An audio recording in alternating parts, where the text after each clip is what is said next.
খবর 24 সাথে আপনাকে স্বাগত। নতুন নতুন খবর জানার জন্য আমাদের চ্যানেলে চোখ রাখুন।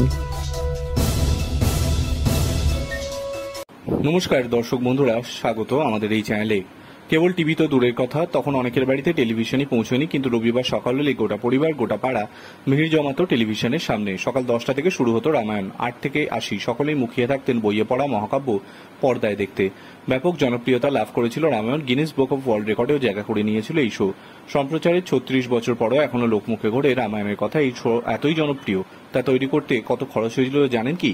সালটা 1987, 25শে জানুয়ারি দূরদর্শনে সম্প্রচার শুরু হয়েছিল রামায়ণের। অভিনেতা অরুণ গোভিল অভিনয় করেছিলেন শ্রীরামের চরিত্রে। দীপিকা চিকালিয়া সীতার ভূমিকায় অভিনয় করেছিলেন। এই শোর নির্মাতা ছিলেন রামানন্দ সাগর।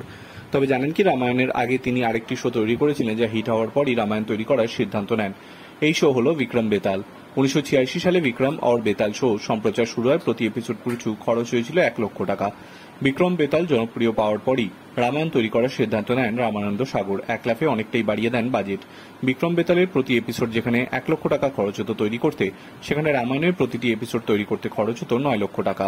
দিনটা কিন্তু আজকের নয়, 1987 সাল। সেই সময় প্রতি এপিসোড খরচ 9 লক্ষ টাকা। বর্তমানে তা আনুমানিক 90 লক্ষ টাকার কাছাকাছি, অর্থাৎ এক একটি এপিসোড তৈরি করতেই কোটি কোটি টাকা খরচা হতো। ওই সময় এত টাকা পাওয়ার জন্য প্রযোজকদের দুয়ারে ঘুরতে হয়েছিল। কোলগেট সংস্থা প্রথম রামায়ণের স্পন্সর হতে রাজি হয়।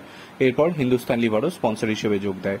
অরবিন্দ মাফলাটার বিশেষভাবে আর্থিক সাহায্য করেছিলেন রামায়ণ তৈরি করতে। খরচ যেমন হয়েছিল তেমন রামায়ণে বিপুল দর্শকও ছিল। যখন প্রথম সম্প্রচার শুরু হয় তখন 40 মিলিয়ন অর্থাৎ 4 কোটি মানুষ এই শো দেখেছিলেন। বিবিসির তথ্য অনুযায়ী 50টির বেশি দেশে সবথেকে বেশি দেখা শো হল রামায়ণ। বিশ্বজুড়ে 650 মিলিয়ন অর্থাৎ 65 কোটিরও বেশি মানুষ রামায়ণ দেখেছেন। এই শো সম্প্রচার শুরু করে দূরদর্শন 90-এর দশকেই 23 কোটি টাকা আয় করেছিল। বর্তমানে যা 250 কোটি টাকার কাছাকাছি।